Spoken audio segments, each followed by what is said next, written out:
Hi, Hi Jessyca. from Eugene, Oregon. Great to I'm here with meet Adam you. Montefiore, and he is in. Tell us, are you in Tel Aviv, Israel, or are you near? I'm nearby. I'm in a place called Renana, which is just north of Tel Aviv, on the Okay. coast, in Oh, very hot, humid Israel. okay. So a hot, humid coast, so a beach coast. I live 1 hour from the Pacific Ocean, which is I'm actually from a different part of the country where there's a hot, humid beach. This beach is a very cold. You don't want to get in the water beach. It's very disappointing. Okay. It's beautiful, but disappointing.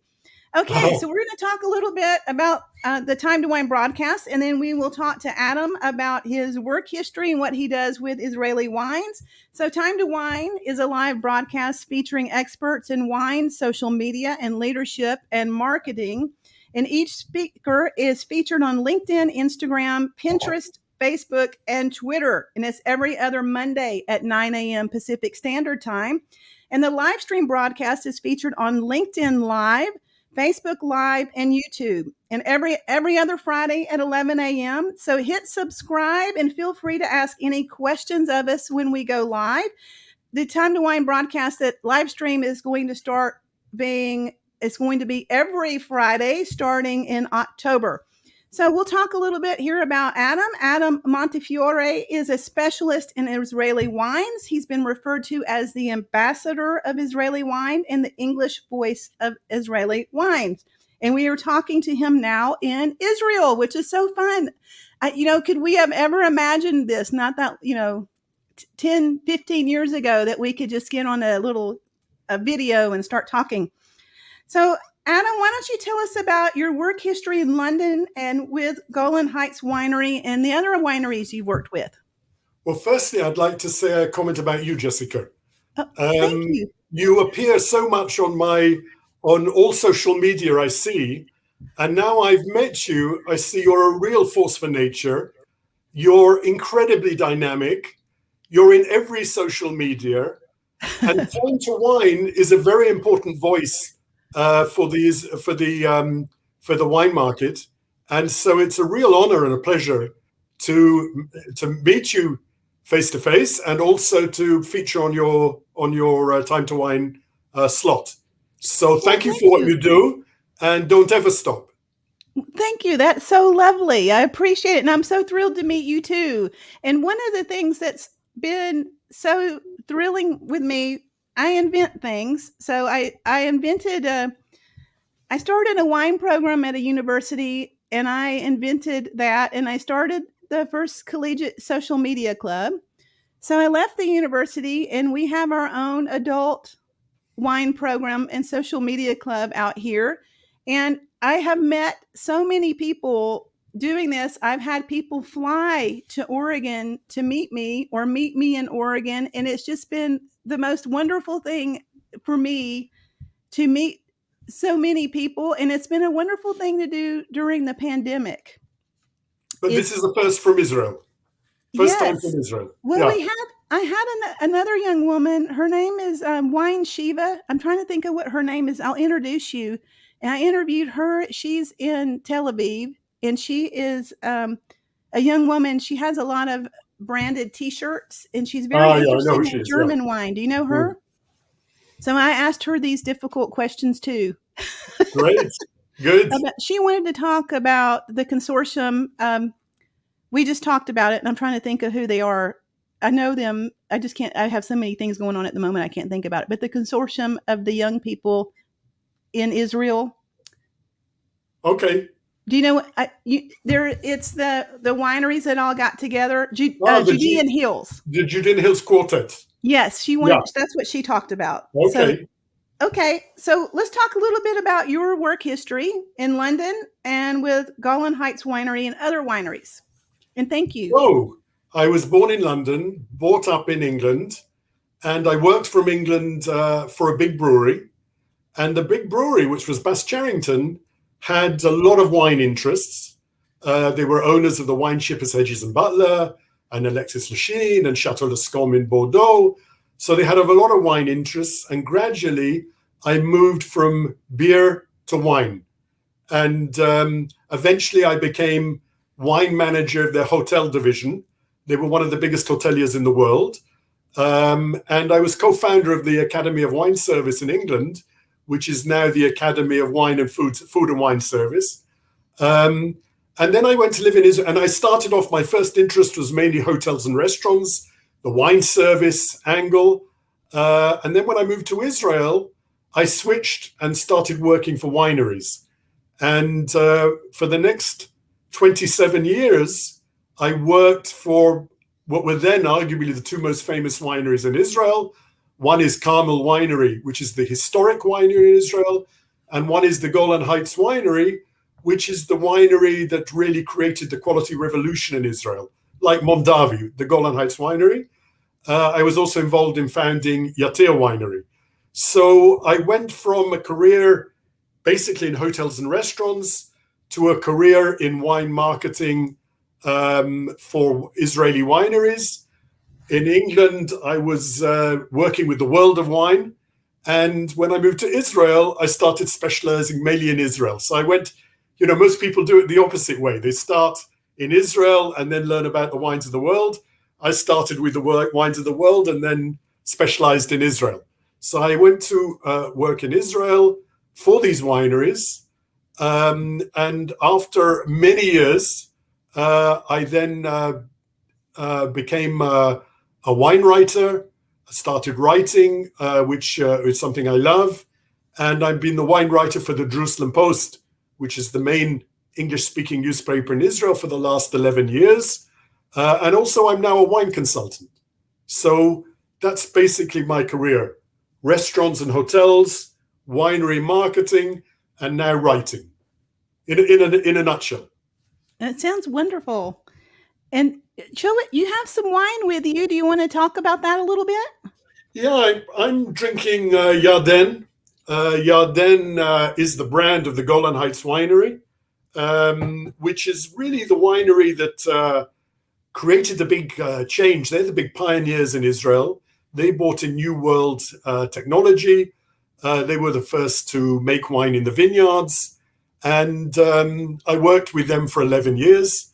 And they're still heavily involved in pioneering in Israel. And it was the Yarden brand that really put Israeli wine on the world wine map. They started winning awards. And it's probably today the wine brand that's most well known in Israel. That's why I thought it was a suitable wine to show in this tasting. And they're now the fourth biggest winery in Israel, still winning awards around the world, still pioneering at the moment with sustainability. What's happened while in the 40 years that the Golan Heights Winery has been in operation, 38 years the Golan Heights Winery has been in operation, is the whole wine industry in Israel has developed around them. So it's a story that's been incredibly exciting over the last 30 years. And one thing I wanted to ask you about the wine, do you have a lot of wine tourism where you are? Listen, Israel is the most fascinating place to visit. Firstly, you have Israel. Within Israel, you have Tel Aviv and Jerusalem. And these are 40 minutes apart. And Tel Aviv is one of the great free cities of the world. It's a culinary center, which is recognized as a must-visit destination for its food. And it's free, a free city. It's a resort city. And we say in Tel Aviv, people play, and in Jerusalem, they pray. And Jerusalem, which is 40 minutes away, it's one of the most fraught political areas in the world. It's the world of the three great religions. The fact you have a country with these two places so different, 40 minutes one from the other, shows the variety of Israel. And if you take into account, we have religious points like Nazareth, Sea of Galilee. We have the Dead Sea, the lowest point on earth. We have Eilat, the coral reef in Eilat. And the variety of the country is summed up in two ways. Firstly, we have a ski slope in Mount Hermon in the north, in the Golan Heights. You drive half a day only, and you get to the coral reef in Eilat. 50% of the country is desert, real desert, where they're growing vineyards. So the harvest in Israel lasts from mid-July, sometimes to the first week in November. It's one of the longest harvests in the world. This tiny country that will fit into New Jersey has got this enormous variety. And the most interesting thing about Israel today, from my point of view, apart from the food scene, is the wine scene. Israel is covered with wineries, covered with individuals making wine with passion and individuality. Some of the wines are fantastic. Some of the wines are far better than they get credit for because they're from Israel. It's a bit of a downer. But if you brown box the wines or put silver paper over the wines and serve them up at a dinner party and ask people to guess where they're from, no one will guess they're from Israel. So Israel is a fascinating place to visit. There's immense variety, whether you're interested in religion, gastronomy, archaeology, history, people. I could go on and on. Agriculture. Israel are some of the great agriculturists of the world. The startup nation, where people are creative, show great creativity. It's a wonderful country to visit. It sounds wonderful. And I've had, prior to the pandemic, I've had universities asking me to take students to a variety of countries. There has been Europe, there's been South Africa. Every time I post something, they'd like me to take them to this other country. And I'm credentialed to teach on those types of tours. But then I've had community members ask me to take them on tours. I've had people that have no interest in wine that would really just enjoy sitting at a winery asking me to take them on tour. So I've kind of have that. I'm working on that at the same time. It just sounds like absolutely wonderful to me. I would love to visit. Okay, so let's talk a little bit about your Academy of Wine Service in the UK. Well, the Academy of Wine Service in the UK was a body that was decided while I was wine manager of this hotel chain. It was a body that was formed not just by me personally, but nationally. And I was one of the first people to support it and become a founder member. So the Academy of Wine Service was something that was the national body that looks after wine service in England. It gave attention to the importance of wine, professional wine service, to it, wine education. And when I was in England, I ran my first wine waiter course, wine waiter competitions. And when I came to Israel, I pioneered the first sommelier competition. And I brought to Israel the concept. And even today, it still exists, though it's no longer in my hands, as the main sommelier competition in Israel. And I also bought the first, organized the first ever sommelier course in Israel. Remember, I went to Israel 31 years ago. So 30 years ago, we were in a totally different area. So now we're far more developed. We have wonderful sommeliers. We have wonderful restaurants. The wine service is a very high standard. The choice of wines is far bigger.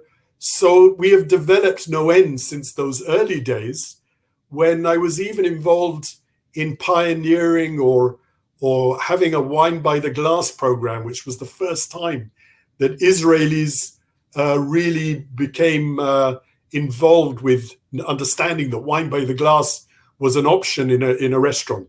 So this was in my phase when I was more restaurant orientated and sommelier orientated, that's basically what I did in those days. And you know, we're on a journey. I mean, if you look where we were then and where we are now, it's amazing how everything's changed, including the food, including the wine.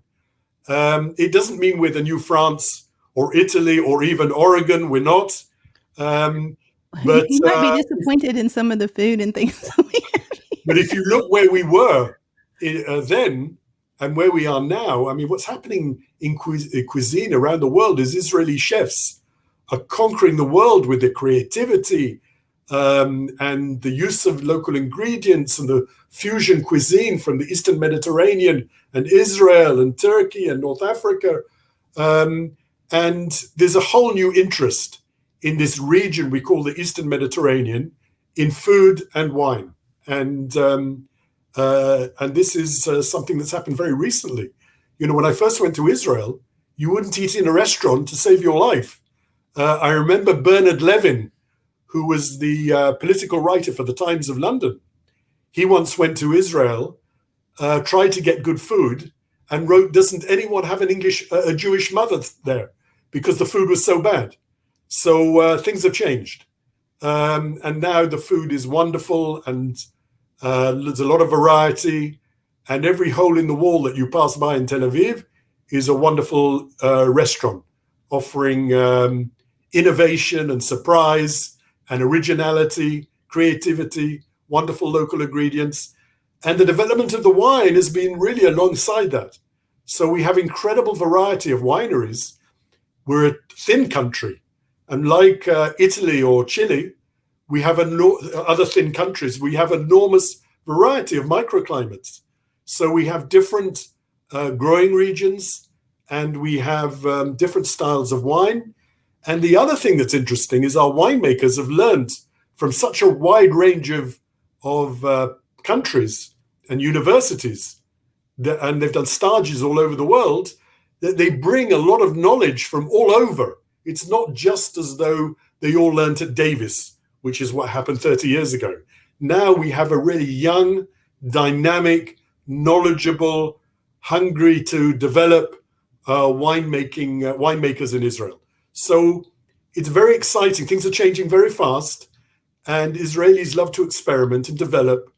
And if you're told you can't do it, like growing wine in the desert, the Israeli loves to prove you wrong. That's why we have some wonderful vineyards in the Negev, in the middle of the Negev desert today. So I had two questions I wanted to ask you in regard to that. One is, I'll ask you both right now. So one is, are the tourists primarily from Europe? Where are the tourists coming from in your area? And I know, and what's your proximity to Paris and Italy, et cetera?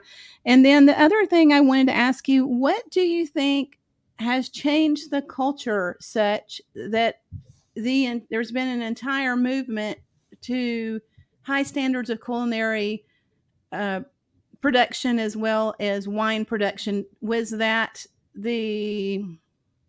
do you think people stood up and did this, or did this have something to do with the government?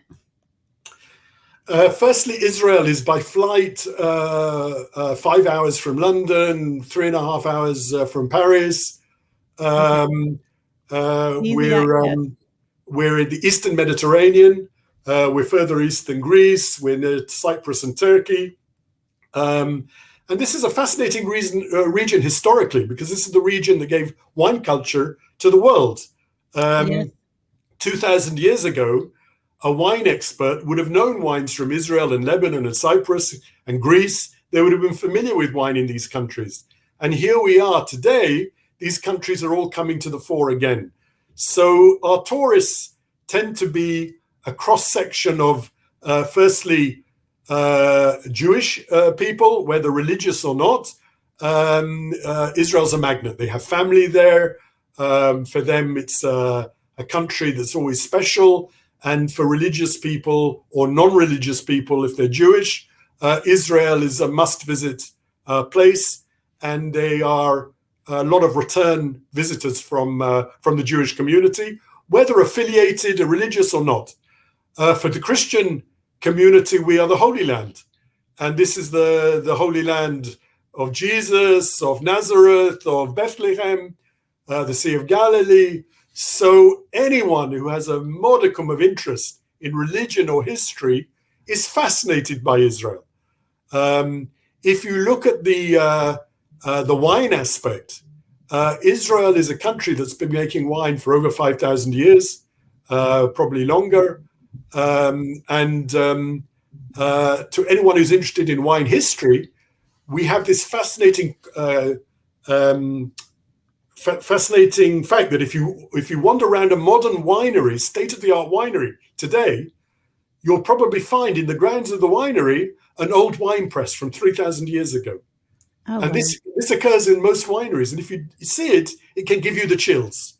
You're in a very modern winery like Yatir Winery, which is state-of-the-art, very modern Israeli technology, one of the most technically advanced agriculture in the world. And you're wandering around in the vineyard in Yatir Forest, and suddenly you find a limestone press, which history tells you that 3,000 years ago they were making wine from. So we have this fascinating combination of the very old and the very modern, the historical and traditional, and the state-of-the-art technology. So we like to say we're a new world country in one of the oldest wine growing regions on earth. So we have this paradox. And of course, the wine is fascinating because you've either got the big wineries producing wine, or you've got some little individual producing wine from his grapes, which he farms outside where he makes the wine, big and small. And so there's a lot of variety and there's a lot of interest. Why did this all start? Well, in wine, there was a catalyst. It was the Golan Heights Winery, and then it was followed by boutique wineries like Castel that started making really fine wine. At the same time, Israelis started traveling more and seeing the food and wine culture abroad and demanding it more at home. And at the same time, the Israel character came out, which was Startup Nation started, where all the creation, high tech kicked in. And in food and wine, it meant that the Israeli character, which is ingenuous, inventive, experimenting all the time, trying new things. This came out at the same time and brought in a new fusion cuisine of the region, and the wineries started producing the best wine Israel's produced in 5,000 years. It just sounds so wonderful. And one of the things, when I was in Europe, I was watching a presentation about the Black Plague that had gone on in the Middle Ages. And one of the things that was so fascinating to me in an article was that during that period, wine was the household beverage because water was contaminated and water didn't have any kind of, and the alcohol was actually protective of the bacteria. And so the people in the household drank wine as their daily beverage for water intake because the water wasn't available and was contaminated and unavailable. So yeah, they drank a lot more wine than they do today, which is amazing. Yeah, it is. That was actually a really amazing. I think wine history is very amazing in terms of a variety of different countries and how it was used in religious ceremonies and all kinds of things. So, okay, so let's talk a little bit. We're at about 23 minutes. So what we can do is maybe do a couple other questions, and then we'll just plan on, if you'd like to do it, we'll do a live broadcast where we can just go live on LinkedIn and Facebook, and people can ask questions while we're doing it. So let's talk a little bit about and I think a lot of these things you cover too, your international publications. My main work today, writing, is the Jerusalem Post. The Jerusalem Post is the main English-speaking newspaper. It's the number one quality English-speaking newspaper in Israel. And the jpost.com, which is the website, internet site, is the number one internet site covering the Jewish, the Israeli, and the Eastern Mediterranean world. So it's quite a big site. So I'm very happy to write for them. In the past, I've written for a lot of publications. I've written for the Jewish Chronicle in England. I've written for various wine magazines. I've written for Wine Israel, which is a website. But now I'm mainly concentrated on the Jerusalem Post. So are there articles about wine? Is that what you're doing? Yeah, I have a column every week called Wine Talk. Not very original not very original name, Wine Talk. When we called it Wine Talk, I had no idea that so many other publications also call theirs Wine Talk. So I didn't think up a new name like Time to Wine. I picked an old one, but inadvertently. But so the column is called Wine Talk. It's available online. It's available on my website, adammontefiore.com. And I write, I don't consider myself a wine critic. I consider myself a wine writer.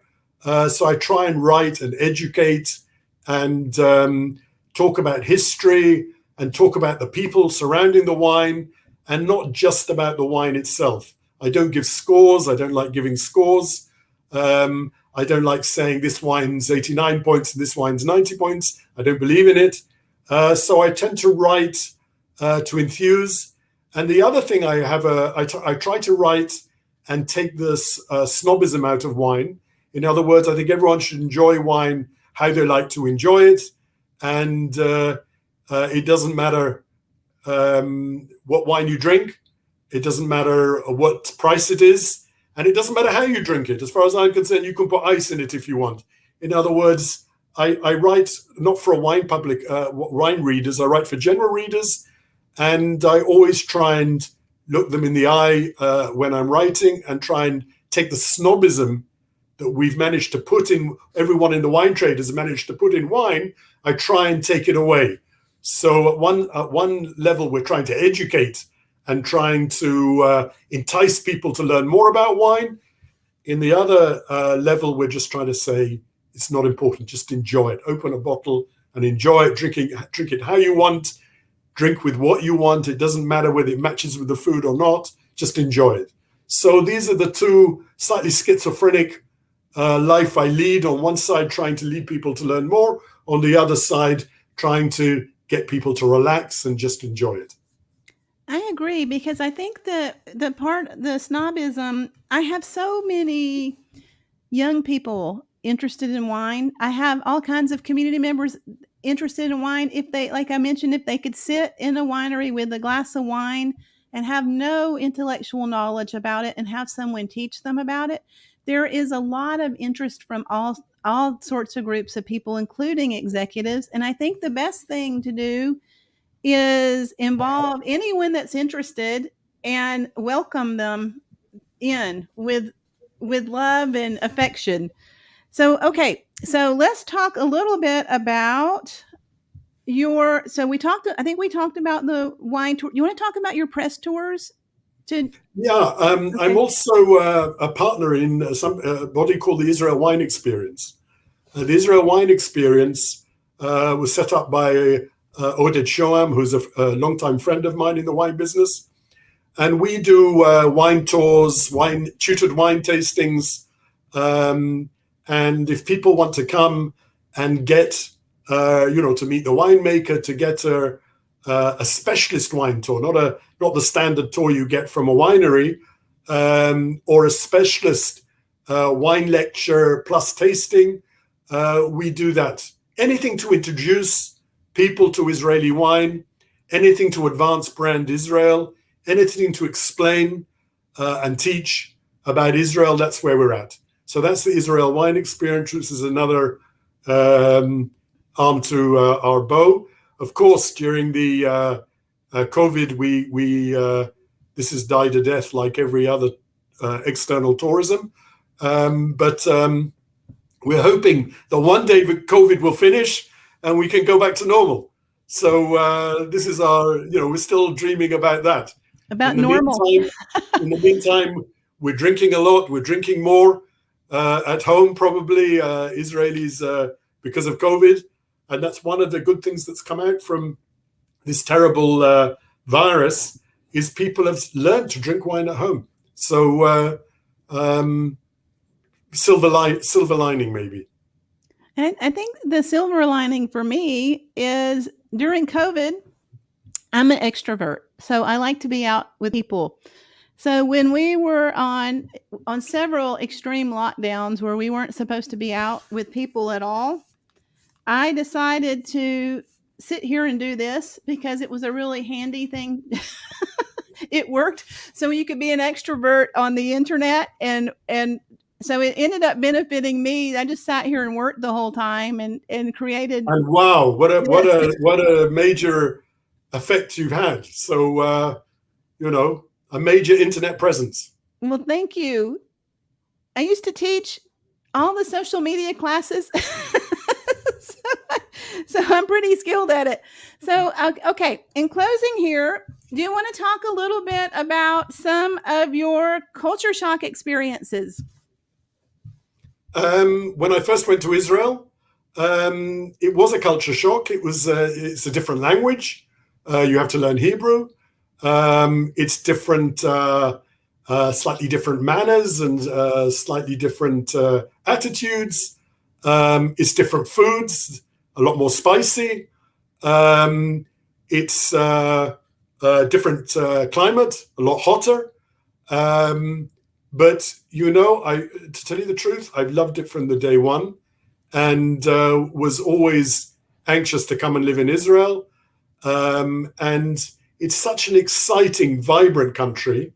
And people think, I mean, you asked in one of your emails, is it safe? It's one of the safest places in the world. I mean, I used to be a Brit, and I remember the troubles in Ireland. And every night on the news, there was trouble in Northern Ireland. And I once went to Northern Ireland to visit a distillery during the troubles, and I didn't see a soldier, I didn't see any problem, and I was quite disappointed. Israel's like that. You look at CNN all the time and you think there are tanks in the streets. But you come to Israel, it's a normal country. Children are going to school, wives are going to work. It's safer. I would be far happier if my daughter, who's now no longer a baby, she's now 35 and a mother of two. But when she was a teenager, I was quite happy for her to be out going to the beach until 5 a.m. than I would be if she was out 11 o'clock at night in London. So it's a far safer country than the image. And it's very exciting, dynamic. It has this energy about it and dynamism. And it's got a real melting pot of people because the people come from everywhere. So you've got Europeans like me, you've got North Africans, you've got Iranians, Iraqis, you've got a lot of people from Russia. And this is the melting pot of modern Israel, which is why the food is so interesting and the culture is so varied, and the country is so successful because they're all running together. So my husband is from Brazil, and so I've been to Brazil 14 times. And when I was working in Italy, Italians use their hands, so it's very gesture-oriented culture. I believe the Italians were asking me if the food was okay. So I believe I was saying, yes, it's okay. This particular symbol in South America is a very vulgar symbol. So I was doing this to my mother-in-law. She says, the food okay? Yes, which meant something very equivalent to a middle finger in the United States. So my husband, why are you doing that? That's hilarious. That's hilarious. So I think some of the things that are particularly interesting between cultures can be simple things like hand gestures, or can be appropriate in one, inappropriate in another, as well as colors and a variety of different things. So it's always interesting. You always have to be careful. Yeah, that's right. You always have to be careful about things you would never know. Okay, so we're going to end today real quickly. And then I'm going to talk to Adam because I think we're both professional talkers here, and I think we should just go live next. So again, this broadcast will be uploaded to YouTube. So the live stream broadcast is featured on LinkedIn Live, Facebook Live, and YouTube, as well as other social media platforms. And this will be every other Friday at 11 a.m. Pacific Standard Time, which is moving to 11 a.m. Pacific Standard Time. So hit subscribe to my YouTube channel. And if you have any questions of us, feel free to ask. And that's it for today. And we will be back with you soon. And thank you so much, Adam from Israel. This is so fun. Okay. So let me end this really quickly and we'll go.